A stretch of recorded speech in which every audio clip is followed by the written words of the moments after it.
It feels nice to be in this room delivering good news instead of COVID news. So, thank you all for joining us here this evening, and thank you for joining at home. This is a big one for Newfoundland and Labrador, for Canada, and indeed for the world. I've been engaging with my team, and we have not stopped. We've worked tirelessly to make sure this critical economic driver not maybe, but will be a reality for our province.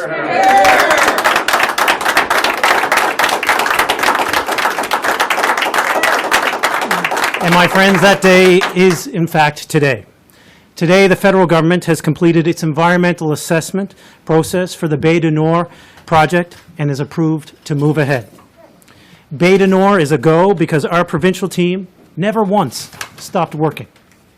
I wanted to make sure that all the doors that needed knocking on were knocked on, and all those who needed to know were made to know. The merits of this project speak for themselves. Oil from the rich waters off our shores has some of the lowest GHGs in the world. It will be produced to meet the global demand for more responsible oil at this pivotal time of global transition. As I've always said, my support for this project has been steadfast. The merits of Bay du Nord needed an extra voice, so we gave it one. We poured all our energy into making sure that all parties involved, provincially, nationally, and internationally, understood the value of this project. And that effort paid off today.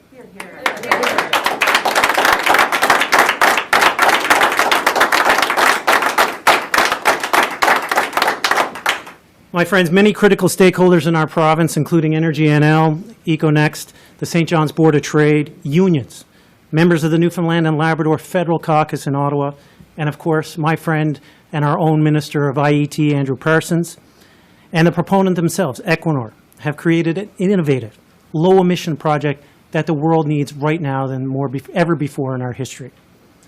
Of course, I'd be remiss without thanking Minister Seamus O'Regan and Minister Goody Hutchings.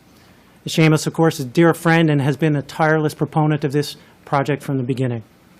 We made this happen and never once waned on the 24/7 effort to get it done. We successfully demonstrated what this project means not only to our province, but to the country and indeed the world. How even the conflict in Europe exposed a more important and immediate need for this valuable resource. How as we advance the transition to more renewables, our low-carbon, ethical oil can meet the current global demand. Our government is committed to taking bold action on climate change, and we are taking it serious. Newfoundland and Labrador, my friends, is perfectly positioned right now at this time of transition, and as I've said before, we are quite capable of holding two thoughts in our head at once.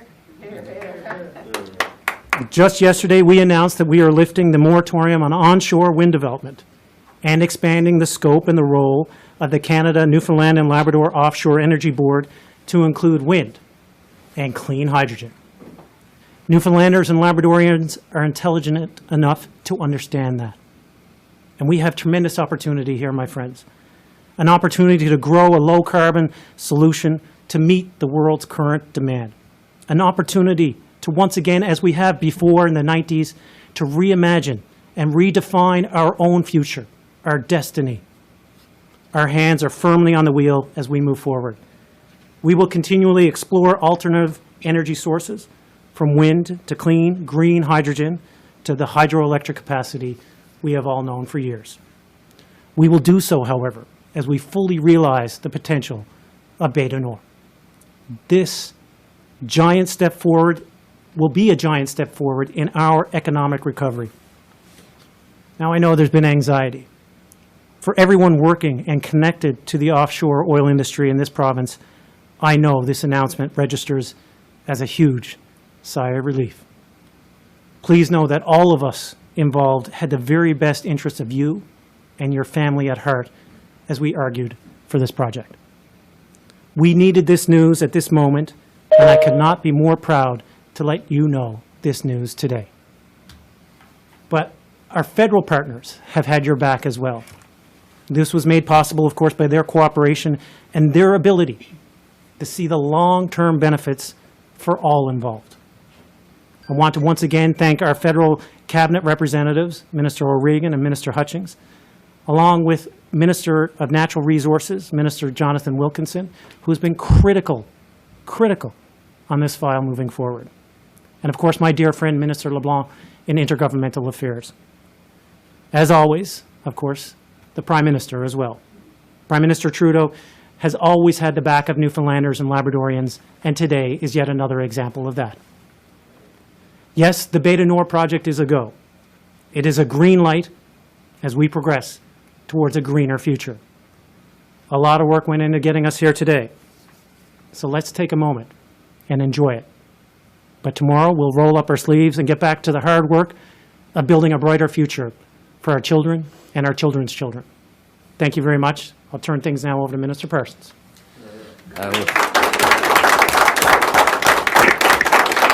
Thank you very much, Premier. Today is an exciting day. I told our friends at the Energy NL conference last September that I am naturally an optimistic but realistic person. And I said at that time, when it comes to this industry, I realistically saw reason for optimism. Specifically, on the Bay du Nord project, I believe that the facts would demonstrate the merits of this project. And today it is great to see this positive outcome for the province's industry, for our workers, for their families, and for the entire province. The Bay du Nord project is critical to Newfoundland and Labrador's economy and will provide a significant employment and economic activity. At the same time, this project will play a key role in helping our province meet global demand for responsible oil while supporting our government's commitment to net zero by 2050.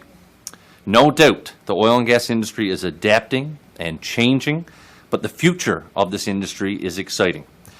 Our industry, with our low emissions per barrel compared to the international average and our strong environmental, social, and governance structure, can be a part of the solution as the world transitions to a lower carbon economy.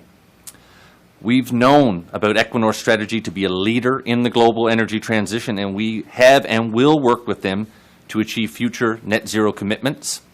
The Atlantic Accord recognizes the right of Newfoundland and Labrador to be the principal beneficiary of the oil and gas resources off our shores, consistent with the requirement for a strong and united Canada.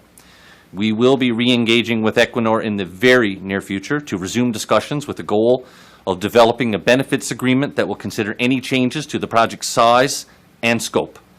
I look forward to continuing to work with Equinor as we ensure that Newfoundlanders and Labradorians are the primary beneficiaries of this project.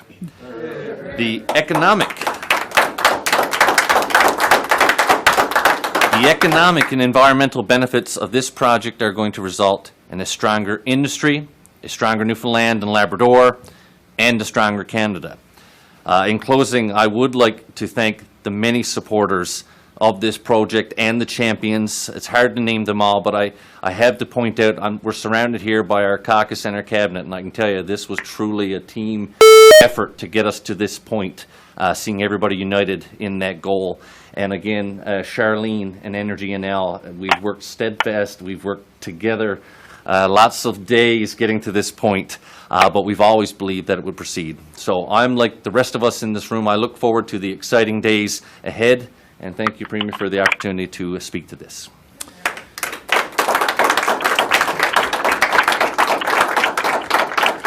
Well, thank you, Minister Parsons. I'll now turn things over to Dr. Oh, whoops, that's the wrong one. Invite Charlene, CEO of Energy NL, to share her remarks. Thank you very much, Premier, and good evening, everyone. It is my pleasure to join Premier Furey and Minister Parsons on this important day for the Bay du Nord project and for the Newfoundland and Labrador energy industry. Receiving approval of the environmental assessment is a significant milestone for this project. Throughout this process, we have all known the merits. It met the merits of the rigorous environmental assessment process through the Impact Assessment Agency of Canada. Bay du Nord will be the lowest carbon intensity oil project in Canada and one of the lowest in the world, with fewer than 8 kilograms of CO2 per barrel.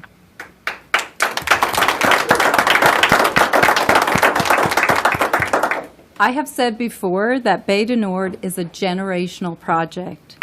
It is the project future energy projects around the world will be judged by. It will set the standard.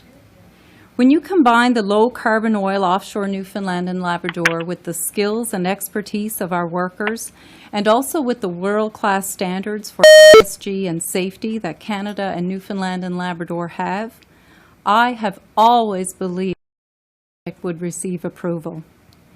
That is not to say that we did not have to do our due diligence.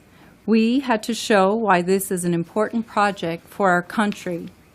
Energy NL commissioned an economic impact study of the Bay du Nord project, which highlighted the enormous benefits it could bring to our province and country, including over $97 billion in GDP across the country and almost 14,000 annual jobs, with $82 billion in GDP for our province and almost 9,000 annual jobs.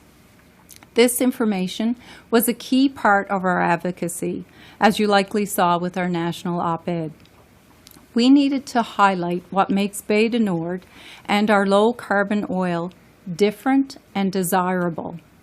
The Bay du Nord project is a critical part of our pathway to achieving a net zero energy sector, while providing significant jobs and economic benefits. Premier Furey led the charge in ensuring the importance of this project to our province, our country, and our world was understood.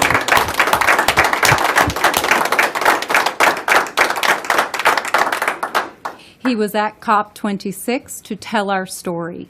He has told our story in Ottawa, and he has supported our industry and its people here at home. Thank you. I would like to thank Premier Furey for his commitment to the Bay du Nord project and our energy industry. His leadership has been instrumental to getting us to where we are today. Thank you. I would also like to thank Minister Andrew Parsons, who has been steadfast in his support of Bay du Nord and our industry. A straight shooter, Minister Parsons has provided the facts in no uncertain terms. To Minister O'Regan and Minister Hutchings and their Newfoundland and Labrador caucus colleagues for showing extraordinary dedication to the project and our industry, and for working diligently to highlight the value and importance of Bay du Nord in Ottawa, thank you. To the thousands of Energy NL members and supporters who have been concerned for the future of this project and who have written me every day, and who have also told their stories to elected officials and shared their support for the Bay du Nord project, I offer my sincerest thanks for your efforts and for hanging in there with us. The next steps for this project is sanctioning by the proponent Equinor, and Energy NL members look forward to that occurring as soon as possible. Equinor is a global leader in responsible resource development, and Energy NL members are greatly anticipating working with them to enhance that reputation through the Bay du Nord project. We have seen broad support for this project from Energy NL members and supporters, First Nations, not-for-profits, municipalities, and businesses, all of whom look forward to the significant benefits and opportunities this project will provide. To conclude, I will say we have moved through this process together. We have worked hard together. At times, there were challenges, but we chose the route that was the most effective, and we have a positive result for Energy NL members, the industry, our province, and our country. That is what matters. Thank you.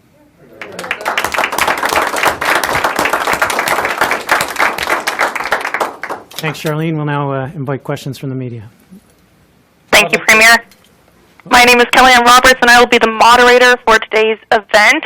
We have multiple reporters joining us in person and 4 by phone. Each will have the opportunity to ask one question and one follow-up. For those on the teleconference, please keep your phone on mute until called upon. Up first are those in person, beginning with Jody Cook. Please go ahead.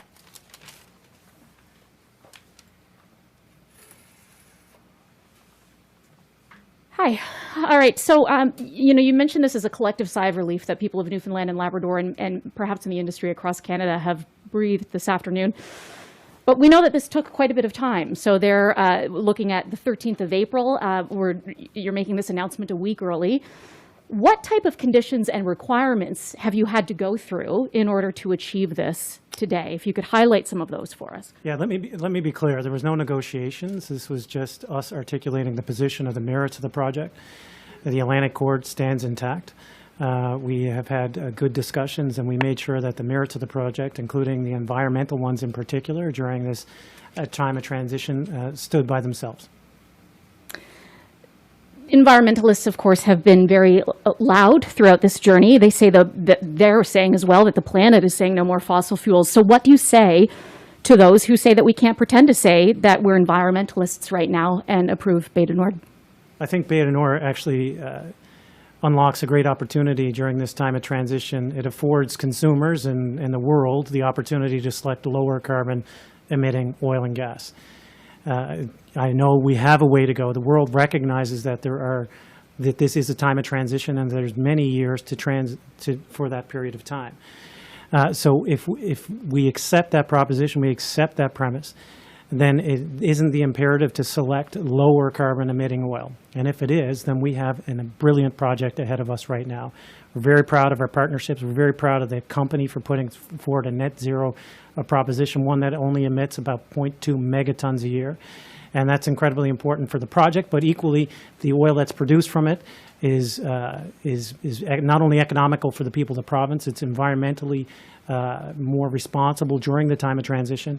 And of course, right now, unfortunately, with the geopolitical circumstances, is a product that the world needs right now as it transitions not only from an environmental perspective, but indeed from a geopolitical perspective as well.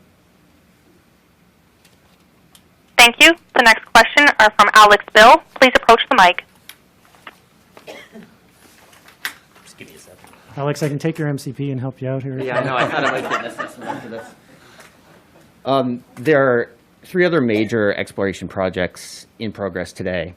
With the new guidelines the federal government put out about an hour and a half ago, do you think those operators will have more certainty that if federal assessment staff approve their projects, that cabinet will follow?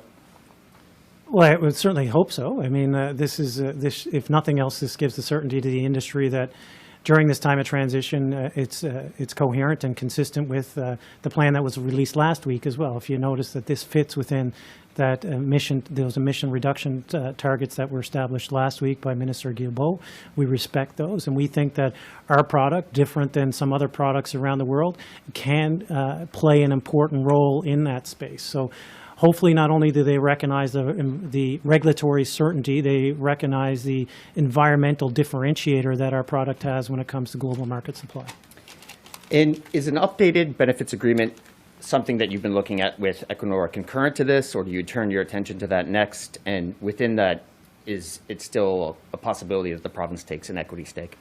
So we have, obviously, there was work done a few years back, and then everything went sideways with 2020 and then going into this process. So we have consistently been engaged with Equinor, but I think you'll see a very strong re-engagement now. Obviously, we've been in touch with them, but it's difficult to have negotiations on an updated benefits agreement when you're looking at waiting on this decision. I've spoken to them this evening. They're looking forward to getting together with us. Obviously, there's been a change since the original framework was done. So there's a lot of work to be done based on new size and scope. So that's going to be moving hopefully forward very quickly and will be a necessary part of getting this project to the finish line. Thanks. Thank you. The next questions are from Terry Roberts. Please approach the mic. Yeah, so there's been no official sanction of this project yet by Equinor, but you folks are talking as if this is a greenlit project. So why are you so optimistic that Bay du Nord will get approval? Well, we've had good discussions with the proponent, and we're not taking anything for granted, but this was a major milestone, a major hurdle for them to clear. It gives them the certainty they need in terms of timelines for sanctions, and we're quite optimistic that they will progress down their own internal process towards sanction. Straight Shooter Minister, I'm going to ask you this question again. about equity stake. Yes. You know, it's been a number of years now. Can you give us an answer? Will Moya Green is recommending we get out of the oil business, yet you're suggesting here today that an equity stake is possibly, you're not ruling it out? What's I the guess status? if I give the wrong answer, I'll get a dirty look to the right. I mean, what I would say is it's an option on the table. It's not a decision that we have made. It is there, but it's not a decision that has been made by government at this point. So that'll be a part of conversations going forward, fully cognizant of what Moya Green has said. But like anything, it's another piece of advice that this government, the Premier, and Cabinet use to make a decision. What's in the best interest going forward, and we'll weigh everything in that decision. It's a part of a broader conversation about the position of our assets and the portfolio that we hold right now, looking towards the future. No different than you would manage your own assets at home. You know, you may hold certain holdings or may hold certain properties. Do they belong in your future or not? And so this one isn't specific, like we're singling out. We're looking at all our assets collectively and looking at their position in the portfolio right now and the value they bring, not just to the people currently, but to the people in the future. Thank you. The next questions are from Richard Duggan. Please go ahead and unmute your line. Thank you. A question for the Premier. You said earlier that your team has argued tirelessly for this. What sort of opposition did you encounter in Ottawa to this project, and how much of an opposition was there? Well, frankly, I had very constructive conversations with everybody in Ottawa, in person and on the telephone. As I've said before, I spoke with the Prime Minister. Time all blends together, but it has to be a month and a bit ago to make sure that he understood the economic impacts of this for the province, the environmental impacts of this project for the country, and on top of that, the geopolitical importance of this project when it comes to the unfortunate circumstances in the Ukraine. So the discussions were, I would say, not argumentative. They were constructive. We, as you often do in advancing a file, you have constructive conversations. I wouldn't say there was any argument. I will say that the conversations that Minister Guilbeault and I have had, for example, on offshore wind, have been incredibly productive. We recognize, and I think he does too, that Newfoundland and Labrador is very well positioned in this time of transition. We have a valuable resource in the non-renewable. We have an incredible resource that we haven't scratched the surface of with respect to offshore, onshore wind, and our position in the hydrogen market, which is evolving rapidly before our eyes. So, you know, I can appreciate that there was a narrative of discourse, but I would say it's more of a constructive conversation, making sure that our position was well known in the hallways of Ottawa. And a question for Minister Parsons. Now that we have the environmental green light on this, what sort of timelines is the province looking at in terms of getting this project up and running? Well, I mean, a lot of that's still out of our hands in the sense that this is Equinor's project to get sanctioned. They have a lot of work to do internally. We have to work with them on the benefits agreement. I can tell you that I'm very lucky to have a team at IET that will work tirelessly on the benefits agreement. After speaking with Equinor, there's no reason to believe that this project will still, not to believe that we won't do production in 2028. That is still the goal. That's still achievable according to them, according this evening. But it's going to require a lot of work. So we're going to go on those timelines. You'll see, I think we're not talking weeks here. We are talking into months for this type of work. But again, it's really nice to have this in our own hands rather than waiting for somebody else to make a decision. So right now, I think we sort of have our destiny in our own hands to help figure this out along with Equinor. I'm pretty confident that we're going to be able to continue to work constructively together for mutual benefit, really. Thank you. The next questions are from Emma Graney. Please go ahead and unmute your line.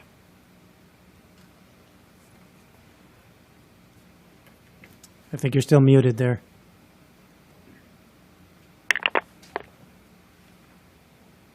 We'll go ahead, and Glenn Whippen, you can go ahead with your next two questions.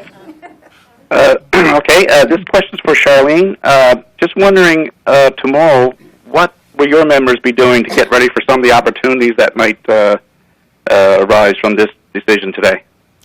Well, some of our members are already receiving opportunity from this. As you know, there are some studies being done, and there are companies that are working on the subsea components and the topsides components. So this project is already bringing significant employment to the province as we get ready for the pre-feed stage. As an organization, we do hold supplier development sessions. We have had one in the past with Equinor, and we plan to do another in the future to let them be aware of the opportunities that are before them. And of course, there will be discussions on local benefits and local content as well. You also mentioned the study you had done about the economic benefits. Can you just go over those again for me? Sure. So we hired David Campbell with Jupia Consultants, and as the Premier said, one of the key things for advocacy was highlighting the environmental benefits of this project and how it would be one of the lowest carbon per barrel intensity projects in Canada, half of the world's global greenhouse gas emissions. But also, when it comes to the economics, it isn't just Newfoundland and Labrador that would benefit from this province. This is a nation-building project, and part of the work that we had done for our advocacy, our fact-based advocacy, when we were working and talking with other MPs across the country, was to show how this project would benefit other provinces.